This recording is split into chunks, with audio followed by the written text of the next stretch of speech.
ការអបអរសាទរការប្រគល់ពានរង្វាន់សហគ្រាសមួយជាសហគមន៍សុខសាន្តមួយជាលើកទី2ដែលនេះគឺជាលទ្ធផលមួយនៃការអនុវត្តអនុសាសន៍របស់សម្ដេចអគ្គមហាសេនាបតីតេជោហ៊ុនសែនប្រធានព្រឹទ្ធសភាប្រធានក្រុមឧត្តមប្រឹក្សាផ្ទាល់ព្រះមហាក្សត្រនិងជាអតីតនាយករដ្ឋមន្ត្រីក្នុងពេលដែលសម្ដេចតេជោបានចុះជួបសំណេះសំណាលជាមួយបងប្អូនកម្មករយោជិតក្នុងអំឡុងឆ្នាំ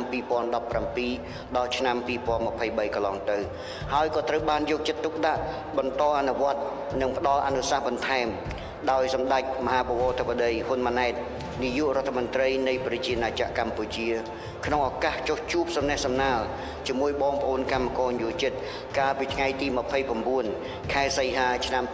2023នាដើមអាណត្តិទី7នៃរាជរដ្ឋាភិបាលរបស់យើង